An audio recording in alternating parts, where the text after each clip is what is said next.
NRG is the number 9 team. Right. Wait, yeah. So why are they playing Space Station? That's stupid. Because that's what the Swiss system graphic says. 8 versus 16. So that would mean Might as well just have a dartboard out there. Dignitas versus. Well, this is going to be an interesting weekend. There will be some matchups, and we'll see how they go. But we have somebody on standby. We've talked to him before. We enjoy talking to him. We want to make sure we get him on here. He is the coach of a new team.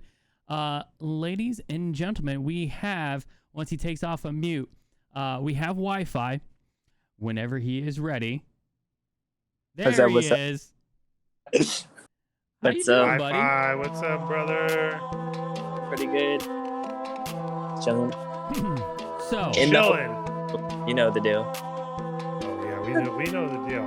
This is first time this year that we've got to talk to you, and we're really, really glad to have you. So go ahead, Andrew. Yeah, so I was gonna say, take us through what happened during the off season for you. Oh man, dude. Man, the off season was wild. Not gonna lie. I mean, dude, I think after Worlds, I've had so many like interviews and just tryouts and talks with orgs and players and just everything from pretty much every region.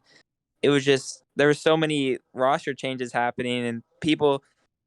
The only way I could really explain it is like people didn't even really know what they wanted either, or like say they just wanted a team with friends and things like that. So opportunities were taken by friend groups and things like that. So like I went from talking to, big teams in all regions to like, I was just like, damn, I need to find a team, you know what I'm saying?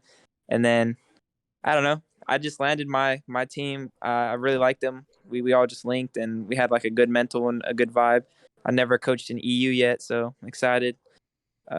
So that's pretty much a good little, that's very exciting. Yeah, I know we had ran into you at Worlds, coming towards the end of Worlds. You knew some stuff that was already going on, and like you had hinted at, there was opportunities that were coming up that could possibly fall into your lap. And I guess that's a bummer to hear that friend cliques and groups really seem to take advantage of what ended up being and who ended up where. Yeah, definitely. I think also too, like the teams I was talking to you guys about at Worlds, they all kind of split up too. Like none of them really stayed as the same roster, so it was kind of hard. And the orgs didn't even know if they were going to keep that same roster, especially because they're having players. So it was just all confusing. Well, that's right, because there was one team and one player in particular that you had at least talked to me about, and I believe that was the team that him leaving what you thought was going to be the team that he joined up with is not who he ended up playing with. Mm-hmm. So, yeah, that is it's very interesting. How do you feel about coaching in EU? I think it's fine. I'm starting to get to know more players. Like I didn't really know too many EU pros in general, so like just kind of making new connections, which is always cool. Having prior experience, so coaching like Middle East and stuff, we're scrimming a lot of Middle East teams and stuff. So I think that helps, at least just, getting to play other teams from different regions. But I prefer it. Honestly, I think EU and NA is kind of where I wanted to be anyways. So it just works out, just hoping we get signed by a big org. That's it. So when you were interviewing with these teams and players and all that, like what did that look like? Did they have you on like a Zoom call? Did they say come do a tryout match with us? Like what does that entail for someone like you who already has experience and might know some of these players? You know what I mean? You're not just like a bum off the street. Yeah. So the way it works typically for at least coaches and stuff, they'll DM you. It depends, kind of like sometimes I'll DM them. It really just depends. Like if they put up a LFT like post, that's kind of how I found my team. Like they just put up a post looking for a coach in an org. So I just slid up, was like, hey, like I've been friends with Ashley since PS4 days. I was like, hey man, like I'm interested. You know what I'm saying? He knew who I was. He was like, sure, we got a scrim at this time. If you're down, then we'll put you in as a slot, right? So I just pretty much went, and like the whole team's there, the manager's there, they set it all up, and then it's like a scrim. kind of like a tryout. I'm just coaching them live, and then sometimes it's like replay reviews after, or maybe before the scrim, just things like that, just so they can see how I think and things like that. So it really just depends on the team. But that's it. And it's usually in a Discord call, nothing really. And My bad Wi-Fi. That wasn't supposed to come through there. Thank you for the raid, Sam. I appreciate it. I was like, what just happened? I got raided. But no, that's totally exactly what I was curious about, because there's like a chemistry thing that you have to do and a knowledge thing that you have to do. But when you know people in the scene already, it's almost like, okay, how can you help our current team right now? And yeah, like you said, Ashley, and for people that don't know, talk about your team that you did get on. I mean, the name of the team is 5 Arms, 6 Legs. Obviously, there's something behind that. Yeah, somebody's missing something. Yeah, which people that have been in the scene or watch any YouTube videos at all might know a little bit more about Ashley. yeah. Yeah, I don't know. Ashley's just known being one of the best players in Europe, having only one arm. He pretty much just uses he has like a limb, and he kind of just uses like his, I guess, his chin mixed with his chest, and kind of just holds the controller in a certain way to where he can play. And then Triton used to play for Wolves, which is a big European org. I actually talked a lot with him about how that whole season went. I guess he wasn't really feeling it with his teammates, so they didn't perform to like what they should have been. Ashley was actually already teamed with Lorelei last season. They had some dude named T Jester. Consistent like day 3, pretty much like 1 games off, top 18 of Europe. They kind of choked a little bit, they said, like versus Guild and stuff like that. So now they just picked up Triton, so they're gonna see how that goes. I think that they look a lot better. I didn't really watch them last season. I didn't really watch European like that, so I'm just excited, but we'll see. Dude, that's exciting. Yeah, I've seen. I mean, I remember watching when Ashley beat. I think he beat Scrub on the RLCS stream, which was, I mean, shocking to a lot of people because not a lot of casual fans had heard of him, and to just see him play, and all of us that have 2 arms and 2 hands who can't do half the stuff that he does, it's amazing to watch. But you were saying before, Bucket had asked you about like the interview process and how you meet up with the other teams. So it sounds like it's very informal, and you're kind of just shooting your shot. You're that hoping and sliding into the DMs works. Yeah, I mean, it really just depends. Like if I know the players, like it's more like a friendly, like, hey man, I'd like to, more like a joke. It'd be more like, hey bro, let's team. You know what I'm saying? Versus like a, hi, my name's Daniel. You know what I'm saying? This is my resume. It's not like that. It's not like a professional kind of. You know what I'm saying? You don't have to tell them like your feelings and what would Yeah, you do if like they this were happened.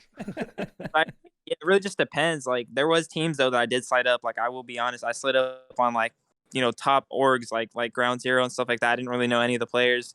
They did respond to me. Like I had other people that like I was just kind of meeting through DMs like that. Mm-hmm. They will respond. They were giving the tryouts, telling me like everything that I just felt way more loved in the scene, definitely, because let's say like a year ago I would have never got a response from any of them. So just to be able to DM these people and have them, be like, hey man, yeah, definitely, we'll let you know, but like it was huge. But at the end of the day, I mean, like there was a lot of teams I could have went to, but this is just the team I picked. I had a lot of opportunities. It was just really where I felt the most comfortable. I really think that we're gonna do good. So, well, that's smart. You should go coach where you feel most comfortable, especially if you already have an established relationship with Ashley. Then there's something there.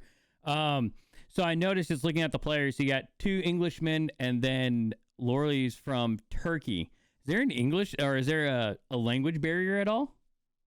No, they all speak English. I mean, Lorelei has the most like, I guess like weirder accent, if that's like a term. He has more like a, I don't even know, like a Turkish accent. You can tell English is his second language. Yeah, it's not like, but he doesn't like. It's not like versus like when I was coaching in Sam, like their like English was kind of more like certain words. Mhm. Like Lorelai can at least speak complete English. It's just he has an Okay. accent. Yeah. Versus like Ashley and stuff. I think Tryon has the more UK-ish accent, like the way he pronounces things. But Ashley sounds more like he's American, to be honest. But it's not really a problem at all. Actually, I think that's another thing I like about Europe. At least my team, that they don't have like that barrier. Like I'm able to just speak normal and not have to like translate anything or anything like that. That's good. We actually have a question from chat. Tomlin, I'm going to ask it. I don't care. Tomlin, senior analyst of the Buck and Hoosier show, wants to know, what would you say as a coach is your biggest weakness? How have you handled that? And how did you handle it? What was your approach? How did you work through that in the workspace? Biggest weakness. Yep. Ooh, that's hard. Like This as a is coach, straight interview. Like, yeah, yeah, you're gonna that's get that's this if you hard ever to go to like. a real Joe. I don't really want to, like say my weakness. I don't even know if I really have one. Like I would say though, I think, I don't know. I think just being like when I first started, I was just inexperienced. So like going from being a player to like coaching was like a whole new realm. So I'd say like at first learning how players react to what you're saying, um, things like that, and just in general like I kind of already like I would say it would be different if I was never a player because since I was a player, I knew what I would want to be told. You know what I'm saying? And like knowing exactly like if you play yourself, like certain things that a coach that just coaches wouldn't know. You know what I'm saying? Like certain things that should happen in certain plays, things like that. So I wouldn't really say my weakness would probably just be like inexperience. Honestly, I wouldn't say it's like anything that I haven't really fixed yet. Like I think I've been like there's nothing that really stands out. I would say, in my opinion, it's hard for me to really pick a weakness. So I can't really answer that question very well. That's not I necessarily a think he bad was thing. kind of trolling you though. I want to go back to what you were saying about how like people were giving you calls back or actually fielding your resume and whatnot.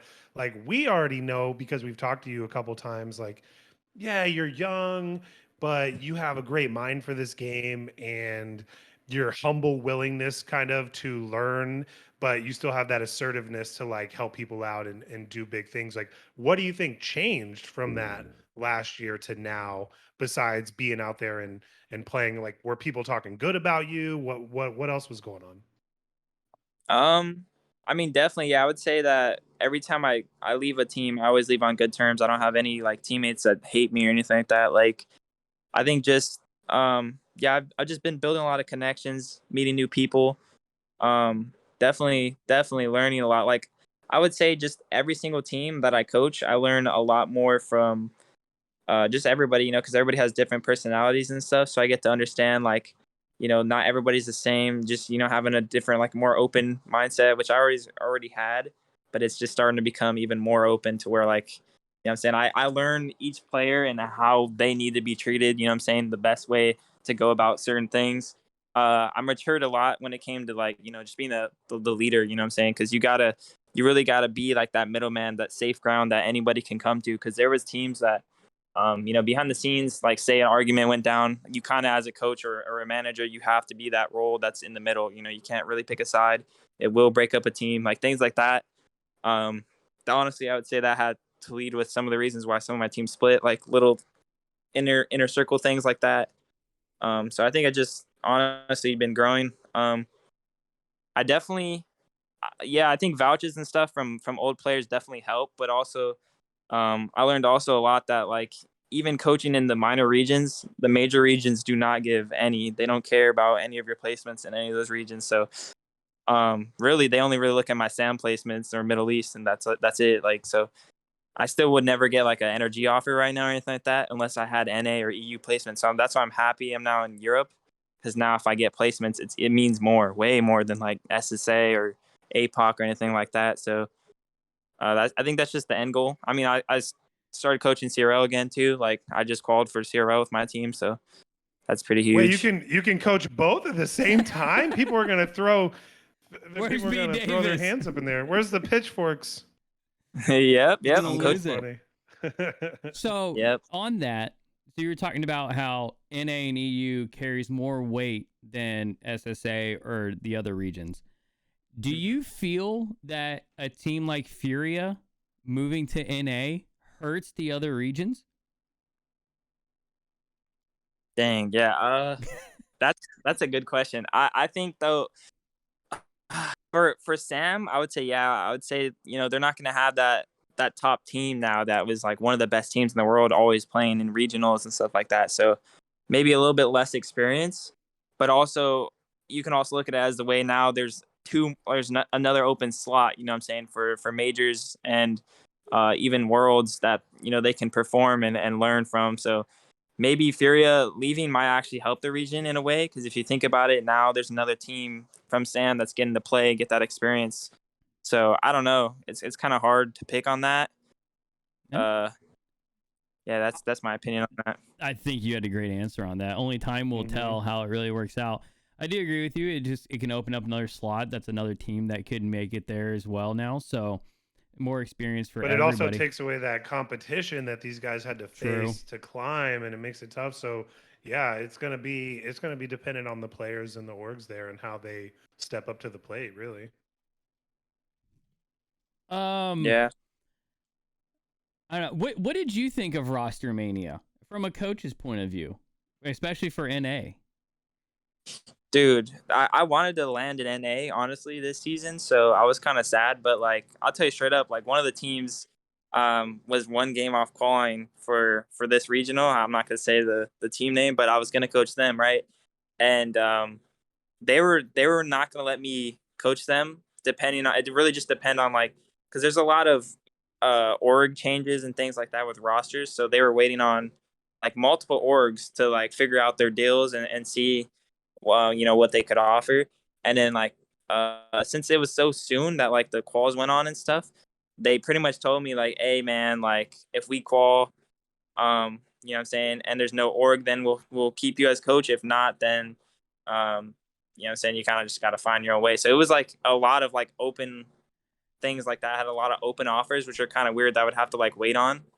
So I just like, nah, like screw this. You know what I'm saying? Like this is kind of whack. Like if they're not going to take me as coach right now, and it was a lot of things too, because they're looking out for themselves, right? Like if they get a coach, that's another person on the team that an org has to, like if the org's going to sign them already, it's going to make the org even less likely to sign them, adding a coach, you know what I'm saying, more money, things like that. So it was kind of like they had to pick, either get a coach or get an org, so it was like things like that were, little things behind the scenes that people don't see, but it's like, damn, it's annoying.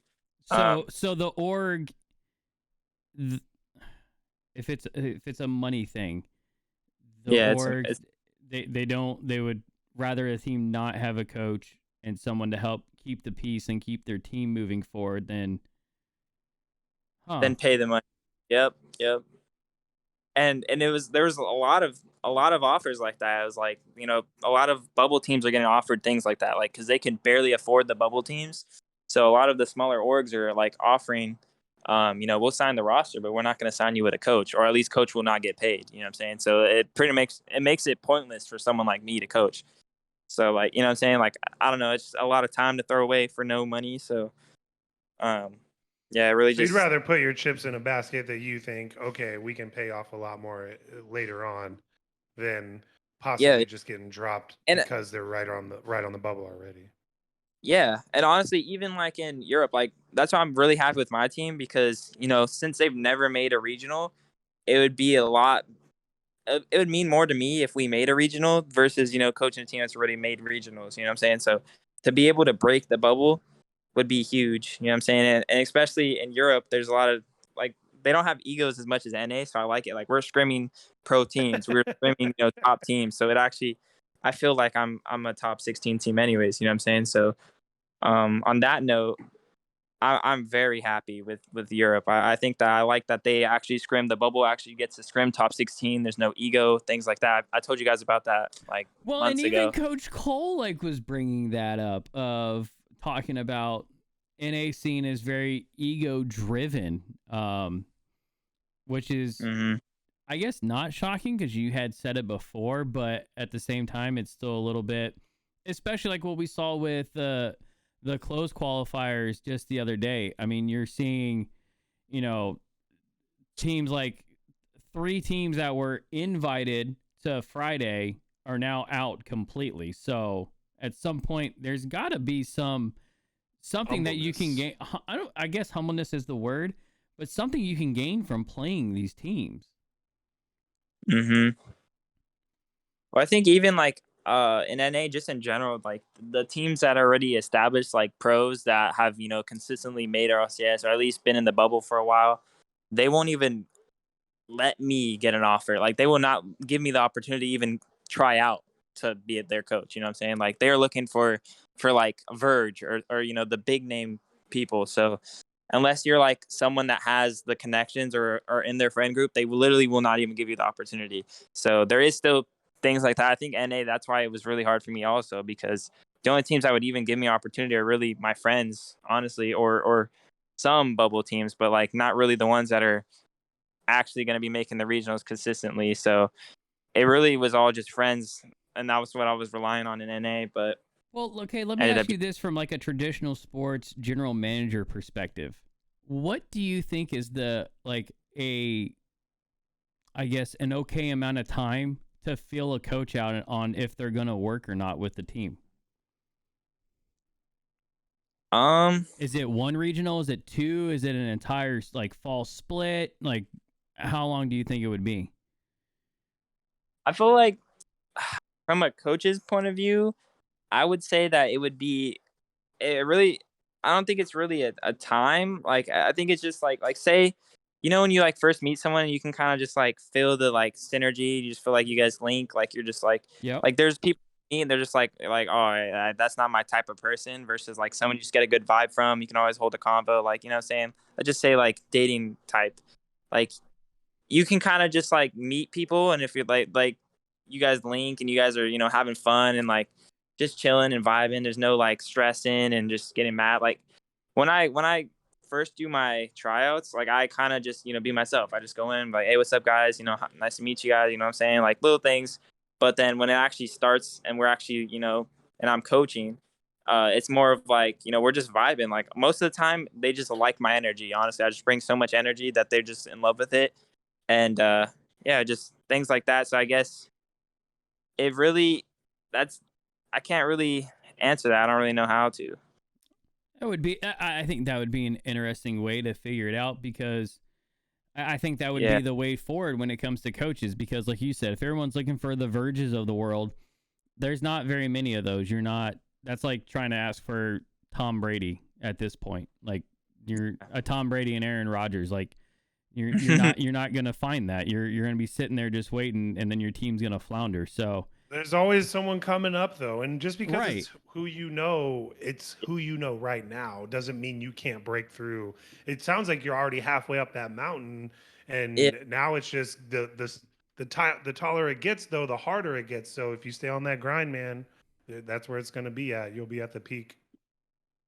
Yeah, I think like I would say honestly a regional should be fine for a coach, because after like a whole regional is like at least a few weeks. You get to get that feel. If as long as I think what really matters though with coaches is like how serious they are about the team, honestly, more than like how they coach. I mean, how they coach obviously does play a good factor. If a team doesn't agree with the coach, that's a number one reason. Like you should not even let them be coach.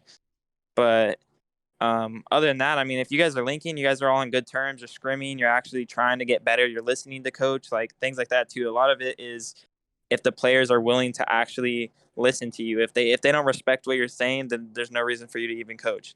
So that's why my teams that actually respect what I'm saying and they completely agree with me, like my team right now, we're gonna perform better because they actually respect me, what I'm saying, things like that, versus, say I didn't have maybe the experience I did. Like I just met Triton and Lorelai, right? But Ashley, I've known him for a little bit, so maybe they respect me more because of that. I know Triton said that he, like, every time I say something, Triton's like, yeah, I completely agree. So maybe it's like just I know what I'm talking about and they see that, so that just maybe helps build the relationship of, all right, yeah, he's a good coach, I think we should have him. I don't know. Oh, that's exact. I mean, that is part of it. That's why I was kind of curious of what your take on how long shouldn't or give a coach time before they go, let's just part ways. Because where my brain goes to it is at this point, if orgs don't want to shell out whatever the standing rate for a coach is, then I feel like there's some type of bargaining that can be done where like, all right, well, Yeah. I'll take like if you're that dedicated to wanting to coach the team, then like first regional, you're 50%. If everything feels good and we move forward, then we bump you up to the 100% mark that it's at. Like there's got to be some type of give and take there. Actually, I'll tell you, I actually got an offer from a Middle East, like one of the top Middle East orgs, and they gave me a weird offer, something like that. Pretty much, it was like they wanted to pay me per session, like to coach the team and see like how the chemistry was, and then from there they wanted to sign me, and put me on like a I guess a salary, Mm-hmm. but it was like based on our placements. So it was like, how good can I coach? And I was interested in that, but then it was just like, to me, it just seemed like kind of weird, because then they started like being weird. They were just being weird on just the whole payment thing. Like they were saying that, it was just weird, like the way that they didn't really want to pay me. They wanted to pay me out of the players' earnings and stuff like that. And I felt very like that was not cool. You know what I'm saying? Like I would not like, to have my earnings taken, and like just the whole percentage breakdown thing was just so weird. I thought it was an interesting idea. I've never saw that before, but I think they only went with that option because they were not a very big org, so they needed the funding. So they just were pulling it out of the players' contracts and things like So I was that. gonna say you got to get creative when you're Yep. Yeah. fundraising at a small org, startup, whatever you want to call it. And that's a good Yeah. idea, though. I mean, it's like a salesperson. Like, however good you do at this is how much you're gonna get paid. Yeah. Well, then they even tried to get me to coach for free during the tryouts, and I was like, I don't offer anybody for free. So even if you're an RLCS team, I'm not going to do that. So when they tried to do that, that's when I was really just like, nah, I'm good. Like they went from saying they would be interested in paying me to like just do it for free, and I was like, this not works. You know what I'm saying? Like my time is money. Like that's Oh, that's any completely experience. fair. You know what I'm saying? It was just like it felt like almost disrespectful, to be honest. Yeah, I could see it Well, that do way. you think that the scene right now is saturated with an oversaturation of coaches, like people who just think they can coach because they can, and so these orgs are seeing that and being like, well, we can just keep funneling people through to see what works, and if it doesn't, we'll just scoot them out because we didn't pay them anything. Yeah, I mean, I don't know. I think it's those problems are really only like with the smaller like bedroom orgs. Like the big orgs know what they're like, who they're signing. They know who to go for. They go off the people with the the resumes. And like I said, my resume is fine. It's building up for sure. But I think as long as if I do as good as I want to do this season, by next season I should be the next Verge. You know what I'm saying? I think I'm definitely on the up for sure. So it really just depends on how good my team does, and just my placements overall. But I think, like I said, the big regions is where it matters. And like I would honestly say it kind of sucks, but yeah, like friend group is huge in Rocket League, and it's even for teammates. Like I was talking to many players, and they lost opportunities due to just people like teaming with friends. Rosters were made off friends this season, so it was just kind of unfortunate. But I think that You got to just spend a lot of time with those people, though, right? Like you want to spend time with people that you want to spend time with. I get that part, but also you want the best players on your team, right? So where's that? yeah Where does yeah that there's matter? I think there has to be a line. Like I think it's just to do with how young everybody is in the Rocket League scene. Yeah, it's cool to team with your friends, but like that's more what ranked is for. It's not really like I don't know, just and orgs. I even heard actually I was talking to an org that is a pretty big org. I don't know why, but they signed a team. I don't want to say names, but you'll kind of get the gist of it. They signed a team that is like not even a consistent, never really made an RLCS regional. Not even day 3. They signed a full rank X team that good individual players, but they kind of just worked with one player that he has potential. Definitely, I wouldn't say he doesn't. He's rank X, but it was just weird that they would give like someone like that an offer versus like a team like Gentlemen. You know what I'm saying? Like, why would you not give a consistent day 3 like for the same amount of money too? Like it was just weird. So there's a lot of just like friend groups, even with orgs and players. Like it was just I super know weird. who you're talking about, and I think I already talked about them. Yeah. I talked to them too. Like, I think I told you privately in DMs, like one of the teams that I was talking to, that was actually him, and he ended up picking up the third, and it was just, I don't know, that was just a weird pickup in my opinion. It was just so weird. That is odd, because that player you're speaking of, yeah, it has not come to fruition at all. That's just it's really interesting. It's definitely interesting to hear that the MENA scene is the first region that you have come across that's tried to offer that alternate contract, basically. And that we have not heard that anywhere, that you haven't come across that anywhere else yet. I expect that could possibly become the new norm for like newer coaches, or if we have a bunch of people who retire this year and they just all of a sudden, you have a whole new batch of former players that are now turning into coaches. Yeah. That could happen. But I think the more interesting part that you touched on, and I hadn't even thought of that, and I think that might be the theme of this season for Rocket League, is it's the year of friends. As lame as that sounds, that's what it is. It's the year of friends. It's every team that got put together. It's all just like friends doing it. It is what it feels like.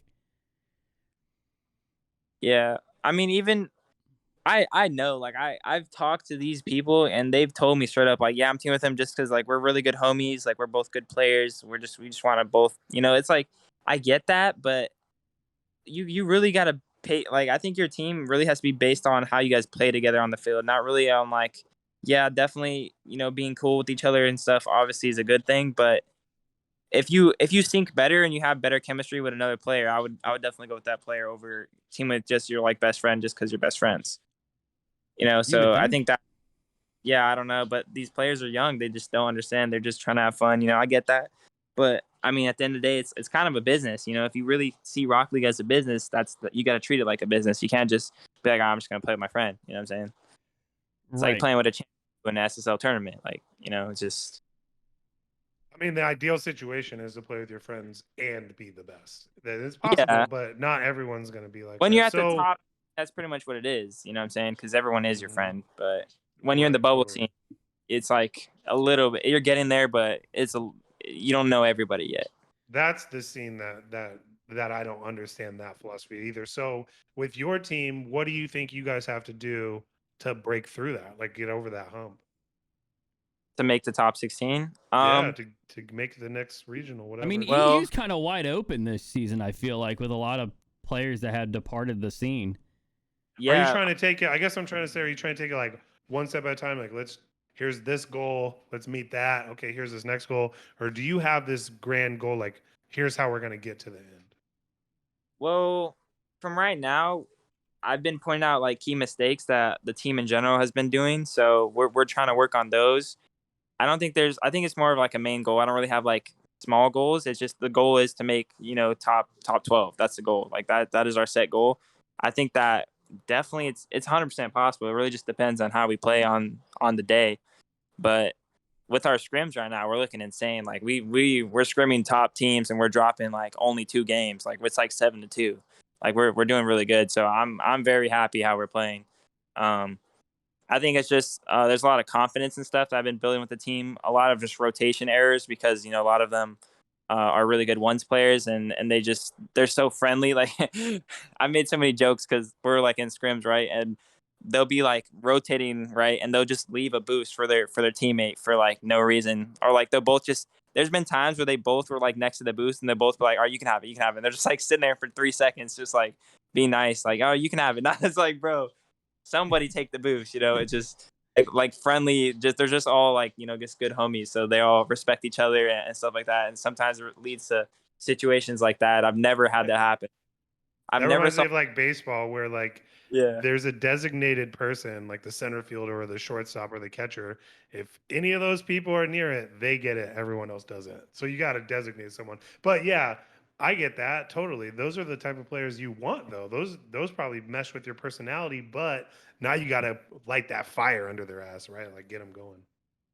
Yeah, definitely. I mean, and then also like I even had talks with, when I first meet a team too, I like to understand how everyone likes to play. So, I talk to everybody. I know that Ashley is a very mechanical player and he likes to, be on the ball, uses mechanics. Same with Triton.